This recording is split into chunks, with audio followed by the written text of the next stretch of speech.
18 years가 지났습니다. 그래서 18주년이 되는 날이고 저희가 잘 아는 것처럼 그때를 한번 저희가 생각해 보면 그 2001년 9월 11일이었고 오전 8시 46분부터 이제 문제가 발생하기 시작했던 것을 아마 아실 것입니다. 제가 간단하게 조금 리마인드를 해드리겠습니다. 하나하나 좀 말씀드리면 그때 장면들이 눈에 떠오르실 겁니다. 8시 46분에 오전 아메리칸 항공이 아메리칸 항공 11편이 시속 790km로 세계무역센터 북쪽 건물의 북쪽에 있는 거의 북쪽면을 93층과 99층 사이에 충돌을 했습니다. 그 다음에 한 20여 분 조금 안 돼서 오전 9시 3분에 유나이티드 항공 175편이 시속 950km로 이 같은 센터에 있는 남쪽 건물 77층과 85층 사이에 충돌을 했습니다. 그 다음에 약 34분이 지나서 9시 37분에 아메리칸 항공 77편이 펜타곤 서쪽 면에 충돌을 했습니다. 그 다음에 그로부터 약 한 30여 분 정도 지났을 10시 3분에 유나이티드 항공 93편이 시속 926km로 펜실베니아 주에 있는 피츠버그시 동남쪽에 있는 생스빌이라고 하는 곳에 추락을 했습니다. 불과 1시간 17분 만에 이루어졌습니다. 불과 1시간 17분 만에. 그러니까 무역센터가 무너져 내리기도 전에 네 사건이 한꺼번에 빵빵빵빵 터졌죠. 미국이 발칵 뒤집혔습니다. 그렇죠? 이 사고로 인명피해가 어떻게 됐냐면 사망이 2,996명 이렇게 났고 그 다음에 부상이 최소 6,000명 이렇게 인명피해를 입었다라고 보고가 되어 있습니다. 그 부분적으로 보면은 이제 비행기에서 타고 있던 사람들은 아까 처음 비행기에는 92명이 타고 있었고 두 번째 비행기에는 65명이 타고 있었어요. 작은 비행기죠. 작은 비행기들이에요. 그런데 실제로 그 건물 안에 들어있던 사람들이 2,606명이 사망했죠. 2,606명. 그리고 펜타곤에는 뭐 큰 돌로 된 건물이니까 별 문제가 되지 않았을까요? 아니에요. 125명이 또 사망했어요. 그 펜타곤 안에 일하는 사람들이. 그리고 그 비행기 타고 있는 사람도 64명이 죽었고, 그러니까 함께 죽는 거잖아요. 비행기가 들어가니까. 그리고 아까 마지막에 말씀드린 생스빌이라고 하는 곳에는 비행기만 떨어졌는데 왜 거기 떨어졌는지 아시죠? 그 안에서 싸웠죠. 그 승객들하고 테러범들이. 그래서 원래는 예상하기로는 그 비행기는 어디로 향한다고 들으셨습니까? 백악관 아니면 국회의사당 둘 중에 하나였다고 예상을 하죠.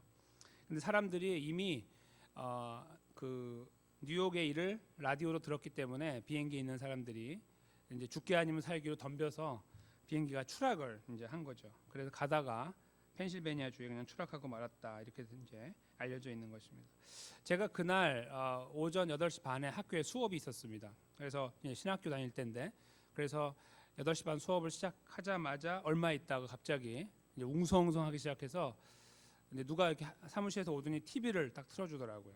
근데 앞에 뭐 이렇게 카메라가 왔다 갔다 하는데 이게 꿈인지 생신지 드라마를 보는 건지 실제를 보는 건지 궁금할 정도로 되게 관심 있게 지켜봤습니다. 나중에 알고 보니 정말 실제로 벌어진 일이었습니다. 그래서 저야 뭐 한국 사람이니까 약간 제3자의 입장에서 볼 수 있지만 이제 거기에 있던 미국인 친구들은 엉엉 울더라고요. 남자들이 등치도 크고 이런 다 큰 성인들인데 막 울면서 기도하고 옆에서 그런 것들을 보면서 야 이게 보통 일이 아니구나 이런 생각을 했습니다. 나중에 알고 봤더니 이렇게 많은 일들이 1시간 17분 사이에 벌어졌던 거예요. 근데 이 그 일을 놓고 이 미국이 이런 생각을 했었어요. 그 일이 벌어지기 전에는 미국은 테러로부터 안전한 나라다. 혹시 이전에 이런 테러가 일어난 적이 있습니까? 미국 역사에? 없습니다. 한 번도 없어요. 미국 대륙은 동떨어져 있기 때문에 양옆으로 다 바다이고 그 다음에 양쪽으로부터 멀기 때문에 그래서 북한이 이렇게 노력을 하는 거잖아요. 대륙간 탄도탄을 만들어 가지고 미국을 위협하려고 한 거 아니겠습니까?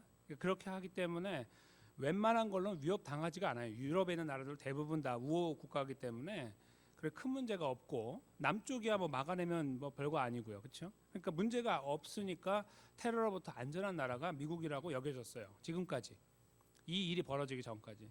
그러니까 미국에서도 그런 걸 걱정하지 않을 정도로, 그렇죠? 그리고 항상 그 공군 비행기가 계속 위에서 전투기가 이렇게 다니잖아요, 간헐적으로. 그래서 백악관 근처는 항상 비행기가 날아다니고, 그러니까 큰 문제가 없을 거라고 알고 있었습니다.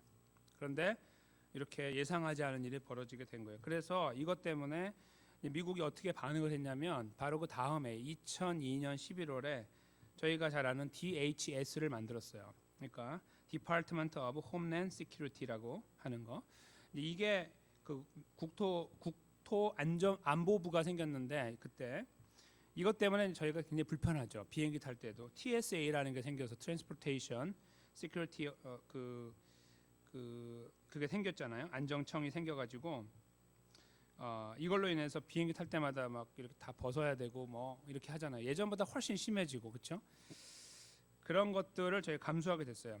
그리고 미국은 화가 나니까 이제 영국과 손잡고 9.11이 벌어지고 얼마 있다가 20일 정도 지난 다음부터 아프가니스탄에 전쟁을 선포하고 결국은 11월 20일에 아프가니스탄을 정복해버렸죠. 아예 그냥 정복을 해버렸어요, 그 나라를. 이제 그런 막 여러 가지 일들이 한꺼번에 이제 이 이후에 벌어지게 됐습니다. 근데 제가 왜 이 사건을 이렇게 좀 자세하게 말씀드리냐면 포인트가 왜 이런 일이 미국에서 벌어졌냐, 왜 미국 사람들이 이걸로 힘들어했냐, 이거를 말씀드리려고 하는 거예요. 이것은 상상해 보지 않은 일이었기 때문이라는 거예요.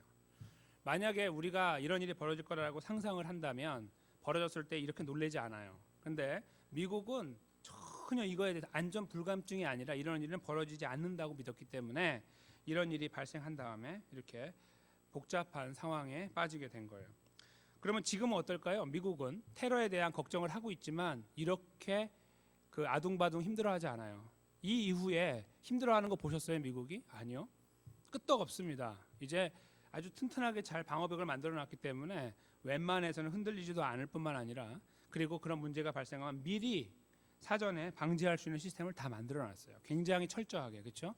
그래서 이민국도 특별하게 관리가 되고 있고 이제 아까 말씀드린 교통안정청도 그렇게 발달해가지고 들어오고 나가고 하는 모든 테러리스트를 차단할 수 있도록 만들어놔요. 그러니까 기껏 일어나는 게 어떤 거예요? 보스턴 테러 사건, 보스턴 마라톤에 발생해서 그런 테러 사건은 밥솥 같은 거 이런 거 해가지고 폭탄 만들어서 했잖아요. 그러니까 결국 밖에서 폭탄을 못 갖고 들어오니까 만들어가지고 하는 그런 거밖에 하지 못하는 거예요. 이제는 그냥 굉장히 지역적으로 몇 군데밖에 발생하지 못하도록 막아놓은 거예요. 그러니까 그 일이 벌어지지 않았으면 이렇게 미국이 준비되지 못했겠죠. 그렇죠? 그러니까 상상이라는 거, 생각이라는 거, 계획이라는 거, 앞을 내다본다는 이런 것들은 그래서 얼마나 중요한지 모르는 거예요. 미국이 그걸 경험하니까 지금은 이제 큰 문제가 없는, 물론 안전하다고 말씀드리는 것이 아니지만 그러나 이렇게 힘들어하지 않을 정도로 준비를 하고 있다는 겁니다. 저희들의 삶도 마찬가지예요. 앞을 내다볼 수 있고 계산을 할 수 있다면 어떤 일이 발생할 때 이거 내가 알았어 하고 탁탁탁탁 막아낼 수 있거나 아니면 우리에게 어떤 피해를 준다 할지라도 우리가 피해를 최소화할 수 있어요. 그렇죠?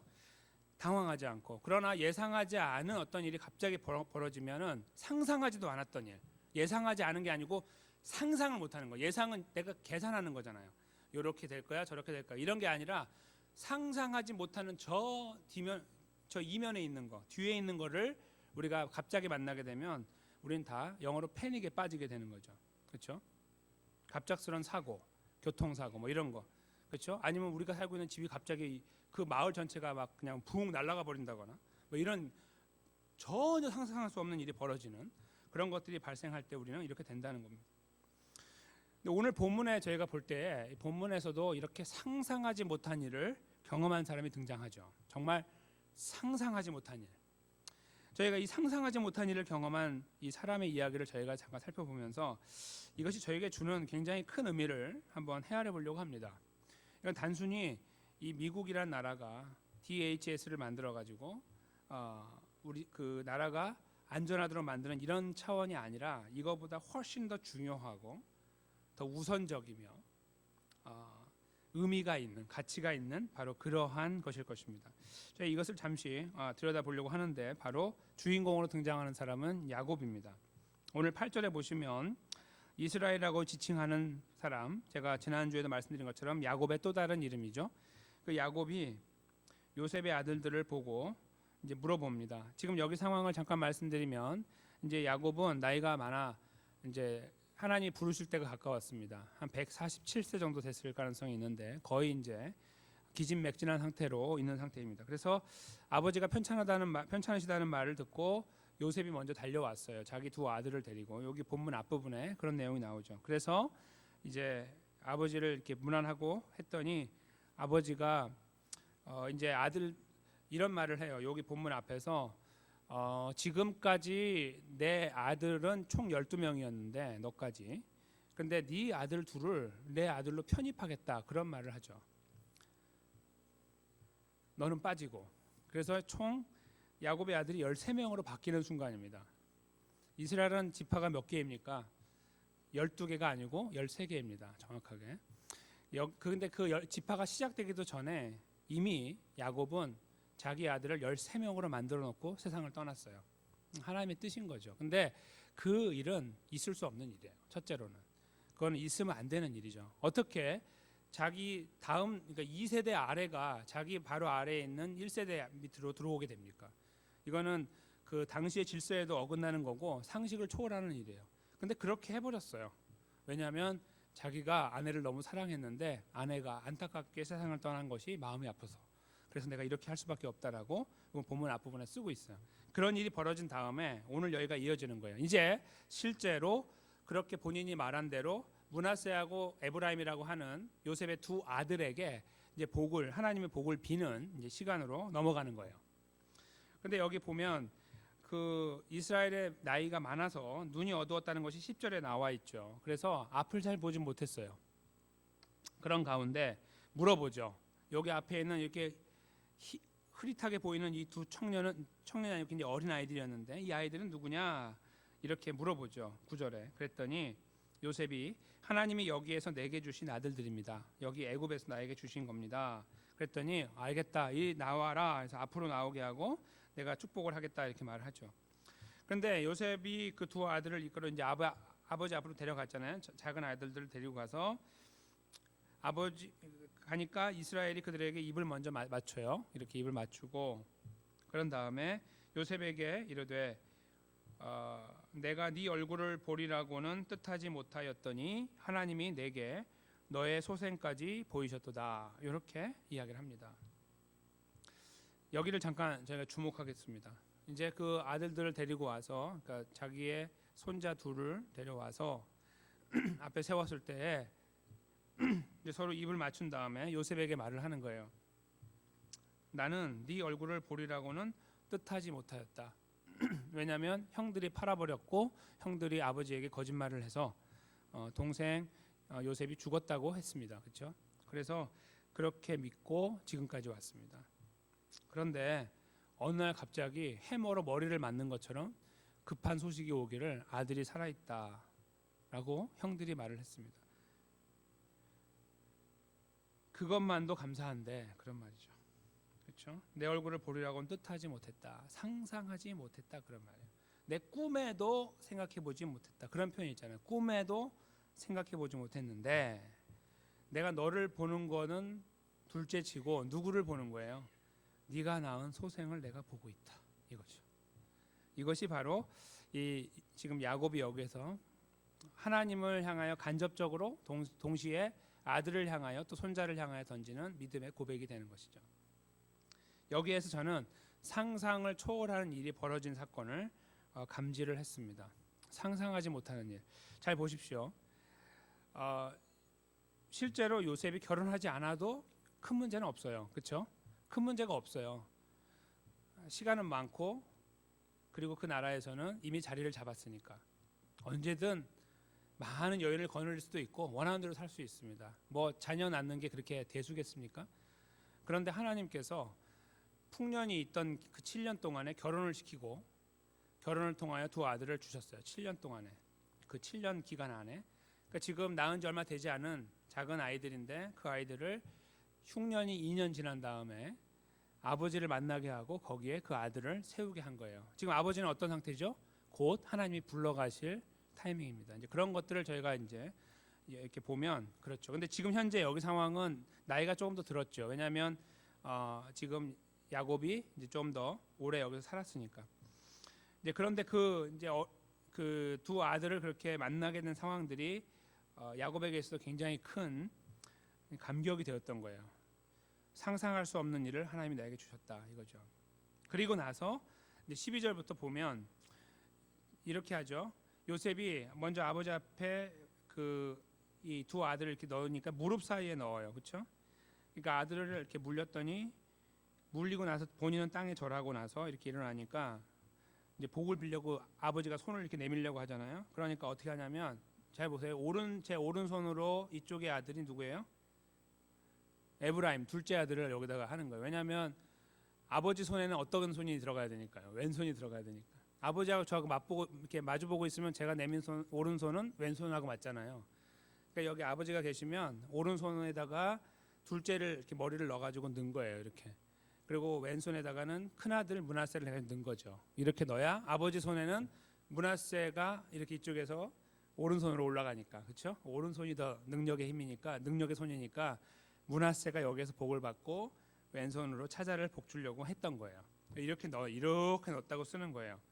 그게 이제 13절의 말씀이고요. 그랬더니 이렇게 받지 않고 이렇게 받았다. 그렇게 쓰고 있죠. 14절에 이스라엘이 우수를 펴서 차자에게 주고 차자 에브라임 머리에 얹고 자수를 펴서 므낫세에게 올렸다. 므낫세가 장자라도 팔을 어근 맡겨 얹었다. 이렇게 쓰고 있습니다.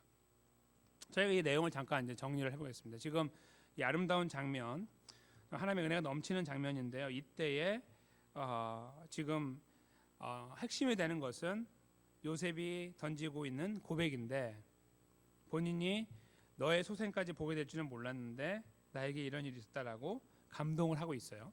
그렇죠?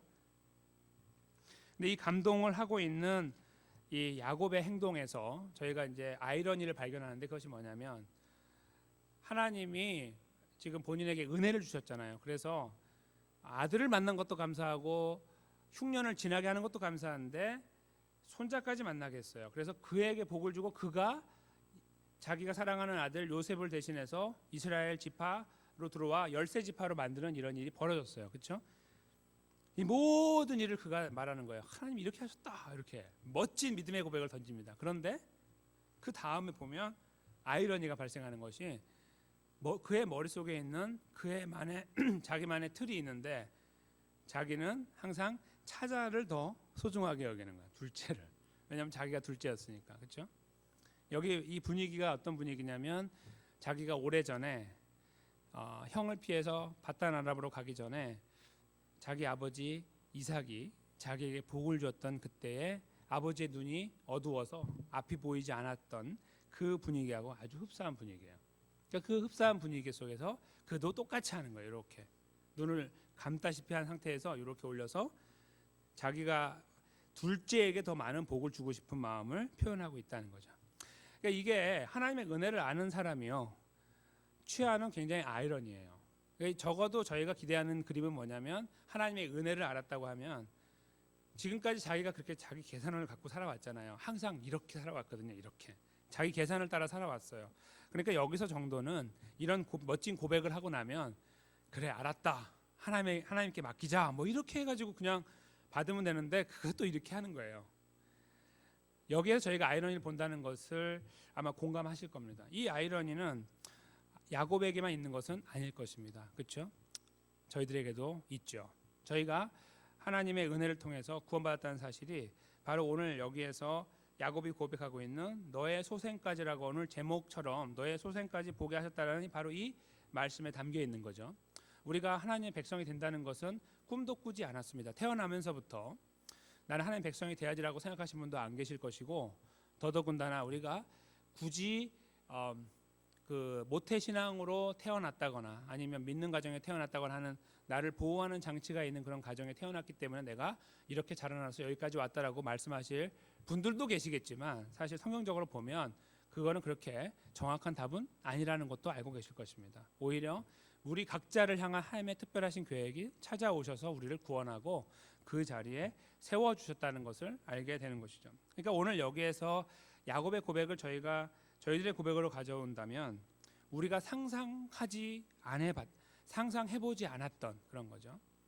정말 당황스럽고 충격적인 일, 바로 그 일을 야곱에게는 그때 이런 일을 통하여 허락하여 주셨고 우리에게는 예수 그리스도를 통한 구원으로 허락해 주셨다는 것을 저희가 일치점을 거기서 찾게 됩니다. 그렇죠? 그렇게 저희가 이 본문을 이해한다면 우리들에게 허락하신 하나님의 은혜가 여기에서 보면 내 소생까지 보겠다는 말은 우리가 우리말로 바꾼다면 나에게 구원까지 주셨다. 뭐 이렇게 표현할 수 있을 거예요. 그렇죠? 내가 이렇게 살아가는 것도 감사한데 나에게 구원을 주셨다. 뭐 이렇게 우리가 표현할 수 있을 거예요. 그렇죠? 우리가 살아가는 여건에서 어떤 기대하지 않은 어떤 것이 있었으면 나에게 기대하지 않은 것도 주셨지만 나에게 구원을 주셨다. 이렇게 말하는 거예요. 그것이 가능하다는 거예요. 야곱의 표현이 바로 너는 죽었다고 생각하고 살아왔는데 내가 너를 만날 뿐만 아니라 너의 후손을 본다라고 하는 이 말은 우리가 보통 고백하는 것처럼 내가 이런 것들을 하나님이 나에게 주셨으니까 참 감사한데 그것보다 더 크게는 하나님이 나에게 구원을 주셨습니다라고 말하는 그런 고백과 이렇게 일맥상통한다는 거예요. 그러니까 만약에 저 야곱의 고백을 우리들에게 가져온다면 내 소생까지는 나에게 구원까지 주셨다 이런 식으로 우리가 표현할 수 있다는 것입니다. 그런데 저희에게도 아이러니가 발생하죠. 오늘 이 사람이 보여준 것처럼 그것이 뭡니까? 구원 받았습니다. 우리가 이런 고백을 합니다. 하나님 참 감사합니다. 나에게 구원을 주셨습니다. 그런 고백을 가지고 계시지 않은 분 여기 계신가요? 다 가지고 계십니다. 정도에 따라 다르지만 어떤 분들은 펑펑 눈물을 흘리며 며칠 몇 날을 감격에 사셨던 분도 계실 것이고 어떤 분들은 굉장히 지적으로 하나님 만나신 분도 계실 거예요. 다양하게. 그렇죠? 그러나 여전히 저희들은 똑같은 고백을 갖고 있어요. 어떤 고백입니까? 예수 그리스도께서 나를 위해 십자가에 돌아가시고 부활하셔서 나의 구원자가 되심으로 내가 영원한 사망에서 영원한 생명으로 옮겨졌다는 그런 일치되는 고백일 것입니다. 그렇죠? 근데 그 고백을 갖고 있다는 말은 뭐냐면 저희가 하나님 백성이 되었다는 말과 같은 말입니다. 근데 오늘 본문에 보여주고 있는 이 아이러니처럼 저희가 어떻게 살고 있냐면요. 저희 삶에서 우리가 눈앞에 만나는 일들에 항상 우리들의 이 주권을 가지고요. 만지작하는 아이디어를 갖고서 팍팍 이렇게 하는 거예요. 이렇게. 내가 원하는 아이디어가 계속 있는 거예요. 그러니까 하나님 허락하신 이 놀라운 상상을 초월한 역사를 이루신 하나님이 나의 주인이다라는 고백을 하지만 우리들 삶에서는 여전히 우리는 아니요. 하나님 이건 내가 해야 된다고 이렇게 판단하고 일을 진행하고 있다는 거예요. 오늘 여기에서 저희가 이 야곱의 이 모양 속에 그러한 연약한 모습, 아이러니한 모습을 발견하는 겁니다. 저와 여러분들께서 바로 이런 삶을 어쩌면 에브리데이 라이프에 살고 있는지 모릅니다. 우리들의 입술 속에는 고백 속에는 하나님이 나의 구원자라는 것을 절대로 부인하지 않을 수 있겠지만 절대로 그러나 삶으로 우리가 고백하는 것은 하나님은 세컨더리입니다. 둘째입니다. 내가 내 주인이지 어떻게 하나님이 내 주인입니까? 라고 말하지 않는 무언으로 행동으로 살아갈 수 있다는 거예요. 그 계산 내가 원하는 거 그렇죠? 내가 주입하고 싶은 거 내가 만들어 나가고 싶은 거 하나님과 대화하고 하나님의 뜻을 구하며 가는 하나님의 주권을 인정하며 하나님 안 돼도 괜찮습니다. 그런 거 있잖아요. 야곱이 했던 고백들 이러면 이룰 것입니다. 뭐 이런 고백들 그동안 했던 고백들을 저희가 계속 반복하지 못하고 삶의 이 걸음 속에서는 자꾸 하나님 제가 언제 그랬습니까? 제가 그렇게까지 말한 적은 없는 것 같은데요 하면서 우리가 우리의 그 인생의 키를 자꾸 잡으려고 하는 그런 노력을 할 때가 있다는 겁니다. 그것이 크리스찬들에 있는 아이러니입니다. 저희가 만약에 아까 앞에서 야곱이 고백한 것처럼 내 소생까지라는 고백을 우리의 고백으로 가져올 수 있는 사람들이라고 하면 그 가져오는 그 고백 위에서 저희는 야곱이 보여줬던 저 아이러니를 조금 깊이 생각할 수 있는 시간이 필요할 것입니다. 야곱도 그랬는데요, 뭐 그리고 성경의 많은 인물들도 그랬는데요, 뭐 굳이 내가 뭐가 대단하다고 좀 다르다고 그렇게 하겠습니까? 라고 너무 쉽게 스스로를 내려놓고 있는지 모르죠. 근데 그렇게 우리가 해서는 안 될 거라는 강한 확신이 드시지 않으십니까? 마음속에 그건 아닌 것 같다라는 설마 거기에 동의하시면 안 됩니다. 그렇죠? 그거보다는 저희가 그렇지 그렇게 가고 있는 것이 나의 현실인데 그렇게 되면 안 되겠지라는 약간의 여기에 그 부정적인 생각이 우리 안에서 저 가슴속 깊은 곳에서부터 올라와야 된다. 저는 그렇게 생각합니다. 지금 우리가 계획하는 걸음 있잖아요. 이렇게 걸어가는 걸음을 저희가 계획하고 가는 것이 컨트롤을 할 수 있는 것이 아니다 하는 것을 고백해야 되는데 그래야만 이 아이러니를 우리가 포기할 수 있는데 그 계산을 계속 가지고 있으면 저희는 여전히 그렇게 살아가게 돼 있습니다. 근데 그것을 극복하는 방법이 뭘까요? 바로 내 소생까지라는 이 고백을 계속 되뇌이는 거예요. 이것을 분명하게 붙잡고 있어야 되고 고백하는 거에 키가 있는 거라고 저는 믿습니다. 즉 지금 살아가고 있는 여정 속에서 이 구체적으로 만나는 일들을 놓고서 막 씨름한다고 되는 게 아니라 그 붙잡고서 내가 이것을 하나님께 맡겨야 되는데 맡겨 말어 이렇게 계산하고 있는 데서 그것이 성취가 되는 것이 아니고 그 일을 만나기 전에 아니면 만났을 때라도 그 일에 몰두하지 말고 내가 누구인가 하나님과 나의 관계는 무엇인가를 되짚어보는 시간 그것이 더 중요하다는 것입니다. 그렇지 가만히 있어 내가 지금 뭘 하고 있지 내가 왜 손을 이렇게 하고 있지 라고 만약에 야곱이 시간을 가졌다면 그가 어떻게 했을까요? 다시 방금 했던 11절에 했던 고백을 다시 하겠죠. 가만히 있어봐 내가 상상하지도 못했던 그 일 내가 대처할 수도 없었던 그 일을 그러나 하나님께서 길을 준비하심으로 내가 여기까지 오게 하셨는데 다 죽은 줄 알았던 너를 만나고 내 생명을 부지하고 그렇죠? 7년 흉년 때 나는 죽어야 되는 사람이죠. 상상할 수 없는 그런 문제를 만났으니까 9.11처럼 그런 문제를 만났으니까 말이에요. 그러나 하나님이 피할 길을 주셨고 그것만이 아니라 대충 살아가는 것도 감사한데 풍성하게 살게 하시고 더 나아가서 그 후손을 바라보며 복을 빌 수 있는 기회를 주셨다. 이걸 저희들의 언어로 다시 쓴다면 우리에게 구원을 주셨다 이거예요. 구원을 주셨다. 삶의 가장 중요한 은혜를 주셨다 이거죠. 하나하나 먹고 사는 문제를 해결하는 것이 아니라 우리들의 삶의 근본적인 문제를 해결해 주셨다는 거예요. 그 고백이 중요하다는 것입니다. 그 고백을 드릴 수 있을 때에 어떤 것이 우리에게 보이냐면 과거가 보입니다. 과거가 걸어오셨던 걸음의 과거 속에 주님을 만나시기까지의 그 여정들이 보여지게 돼 있죠. 내가 어떻게 주님을 만났고 고백했고 인정하고 의지하고 살고 있는가가 눈에 들어오게 돼 있습니다. 그것을 생각하잖아요. 이렇게 생각하시면 지금 앞에 있는 일들을 잠깐 놔두고 그걸 생각하다 보면 우리 마음이 막 뜨거워져요. 감사가 생기고 기쁨이 생기고요. 왜 우리가 그걸 받을 자격이 없는 사람들인데 받았잖아요. 그러니까 그것을 깊이 생각하면 이렇게 잠깐이라도 생각할 수 있는 시간을 가지면 참 기가 막힌 거예요. 손뼉을 막 치면서 기가 막히다. 이렇게 저희가 고백하게 돼 있습니다. 그러니까 그 고백을 가지고 과거를 먼저 보는 것이 필요하다는 거예요. 그런 다음에 현재를 보고 미래를 보게 되겠죠. 그럼 현재를 볼 때예요. 당장 저희가 갖고 있는 계획과 머릿속에 진행하는 일들이 있어서 손을 어긋맞겨야 되는 내 계획을 진행해야 되는 어떤 그런 순간을 만나게 되어 있죠. 그렇죠? 현재에는. 근데 그때에 우리가 그 과거에 허락하신 구원의 은혜가 풍성하다는 것을 알게 될 때 어떻게 우리가 반응을 하게 될까요? 자연스러운 반응은 이것도 하나님께 맡겨야겠다라는 반응이 금방 나올 거예요. 내 의지가 발동해가지고 막 여기에서 내 모든 것을 쏟아 부으려고 하고 내 계획이 안 되면은 난 죽는다고 생각하면서 진행하려고 하지 않는다는 거죠. 왜요? 하나님이 너무 크신 그 하나님이 나에게 구원을 주셨으니까요. 내가 그 인생 여정 속에 보니까 내가 어떻게 주님 만나는지 보니까 하나님이 하셨거든요. 너의 소생까지 보게 하셨거든요. 그렇죠? 그것을 다시 한번 만지작 하는 순간에 저희가 하나님을 이렇게 바라볼 수 있는 여유가 생기게 된다는 거죠. 자연스럽게. 그러면 눈앞에 있는 일들이 급하게 다가온다 할지라도 다시 잠깐 무릎 꿇고 하나님을 의지할 수 있는 기회를 저희가 찾게 될 수 있다. 저는 그렇게 생각합니다. 현재 일을 바라보면서 누군가 함께 합심해가지고 뭐 목사가 그 자리에 같이 가서 도와드리면서 같이 기도해드리면서 한다고 되는 게 아니라 우리 스스로가 우리에게 허락하신 하나님의 구원의 은혜라는 너무 단순하고 그러나 분명한 사실을 다시 함께 만지작 하는 거예요. 그냥 이렇게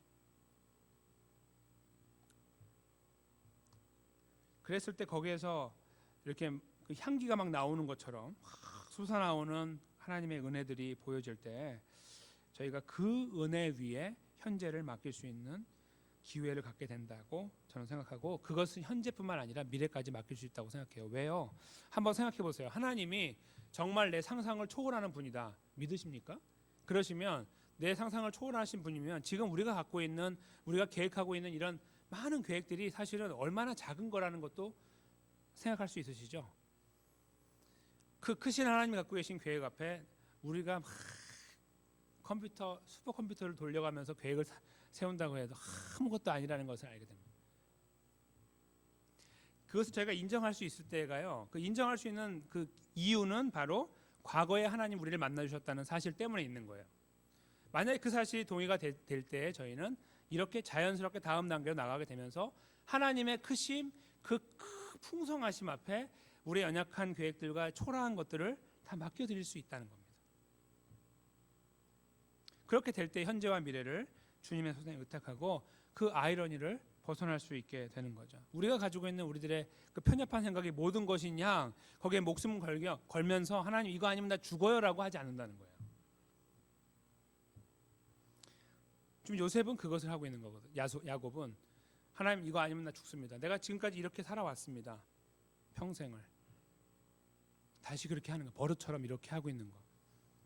우리도 있잖아요. 하나님 이러이러한 일들은 내가 주님께 맡기지만 이러이러한 일들은 내가 하겠습니다 했던 것들 말이죠.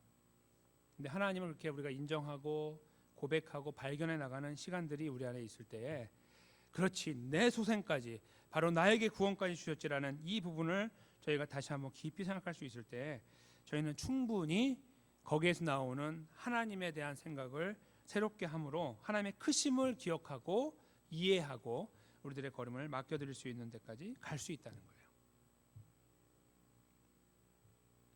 삶의 여러 가지 문제와 걱정, 또 근심과 우리의 잘못들, 우리 연약함들, 이런 것들을 저희가 가지고 그 극복하려고 갈 때에도요, 그저 그것을 내가 어떻게 해봐야겠다, 저렇게 해봐야겠다는 생각을 우리가 스스로 자꾸 버리게 됩니다.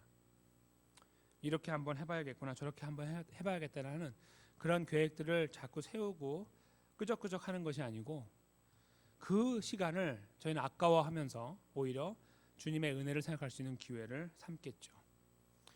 펜을 들고 플랜을 짜는 그런 시간을 잠깐 중단하고 먼저 우리의 주인 되신 하나님을 찾을 것입니다. 그 크신 하나님을 묵상하고 하나님을 의지하며 맡겨드리며 또 우리가 세워야 될 계획을 세우겠죠. 내가 먼저 짤 테니까 하나님께서 서포트 해주십시오, 내가 이렇게 만들었으니까 하나님 해주세요가 아니고, 하나님을 먼저 의지하고 지혜를 주십시오, 불쌍히 여겨주시고 나를 인도하십시오라고 기도한 다음에 짜는 계획이 될 거예요. 그렇죠? 완전히 다른 거죠. 비슷한 것처럼 보이는, 내가 해놓은 계획에 하나님이 승인하고 복을 달라는 엉뚱한 것이 아니라 하나님이 이 계획을 진행해 주시고 만들어 주시고 인도해 달라고 처음부터 하나님을 신뢰하는 겁니다. 여기에서는 야곱은 그 고백은 했지만 두 아들을 축복하는, 손자를 축복할 때는 자기가 먼저 계획을 지르는 거죠. 하나님 이렇게 하겠습니다, 이렇게. 그렇죠? 하나님께서 해주셔야 되겠습니다, 이렇게 하고 있는, 저희들의 삶에서도 여전히 발생할 수 있는 이런 문제 앞에서 저희가 한번 깊이 있게 저희 삶을 생각하고 돌아볼 수 있는 기회가 있었으면 좋겠습니다. 그리고 이런 생각 끝자락에서 우리의 제한성을 인정하고 한계성을 인정하고 하나님의 무한하심을 또 한번 고백할 수 있는 그런 기회로 삼았으면 좋겠습니다. 지금 걷고 계시는 걸음 속에 어떤 계획이 있으십니까? 수많은 계획들을 노트에 적어가시며 하나하나 크로스아웃 하시면서 그어가시면서 성취된 것을 이렇게 하나 바라보면서 즐거워하시며 걷고 계시는 그런 규칙적인 걸음을 걷고 계시죠? 그런 걸음 속에서 더 이상 우리들의 계획이 먼저 되어져 하나님께 드려지는, 내가 짜고 하나님께 드려갖고 어프로를 받는 게 아니라 하나님과 함께 짜는, 하나님께 맡겨드리며 짜는, 그렇죠? 왜요? 하나님은 무한하시니까요. 내가 계획하고 상상하는 것을 초월하고 계시니까. 9.11이 벌어질지 몰랐던 미국인들이 패닉했던 것처럼 우리가 이렇게 가다가 갑자기 만나는 일들 앞에 우리가 패닉 안 합니까? 전부 다 기절하죠. 똑같은 연약함을 갖고 있는 저희들이 계속 그런 것들을 반복하며 사는 것이 아니라 이 걸음의 열쇠가 하나님께 있음을 고백하면서 하나님 저랑 같이 좀 걸어주시겠습니까? 이 계획 같이 짜주시겠습니까?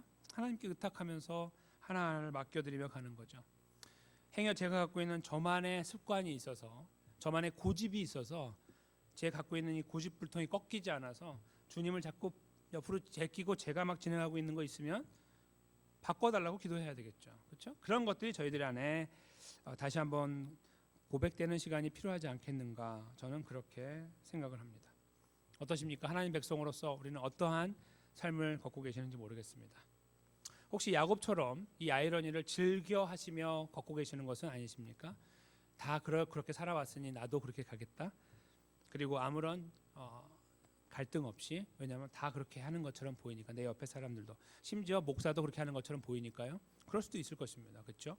그러나 저희가 그런 걸음에 있다면 잠시 저희들의 걸음을 중단해야 될 것입니다. 그리고 이 말씀 위에 서서 다시 한번 우리들 삶에 걸어가는 방향을 새롭게 재조정하여 내가 하나님께 허락받는, 내 계획을 허락받는 삶이 아니라 하나님과 함께 계획을 세우고 걸어가는 그런 새로운 각도의 삶을 우리가 걸어가야 되지 않을까 생각을 합니다. 그리고 혹시 이미 그런 걸음을 걷고 계셔서 굉장히 어렵고 힘든 걸음이지만 하나님 백성의 걸음을 포기하지 않고 걷고 계시는 분들이 계신다면 그 걸음을 여전히 그렇게 주님께 의탁하며 걸으셔야 되겠죠. 그렇죠? 저는 여기 계신 모든 분들께서 하나님의 은혜를 헤아릴 수 있는 기회 위에 서서 우리들 삶조차도 우리 손에 있는 것이 아님을 다시 한번 인정하시는 시간을 가질 뿐만 아니라 그 고백 위에서 우리 삶의 앞으로 걸어간 지금과 앞으로의 걸음 전체를 맡겨드리고 상상을 초월하시는 하나님 앞에 모든 것에 열쇠가 있음을 고백하면서 한 걸음 한 걸음 하나님 백성의 걸음을 저희가 대단해 보이지 않는다 할지라도 차근차근히 천천히, 그렇지만 묵묵히 포기하지 않고 걸어가는 그런 자리에 세워지게 되시기를 주님의 이름으로 간절히 축원합니다. 우리 함께 기도하겠습니다. 들으신 말씀 위해서 우리 자신을 잠시 돌아보며 주님의 은혜를 구하는 시간을 갖겠습니다. 거룩하신 하나님, 감사합니다. 우리가 함께 말씀을 나누면서 우리 안에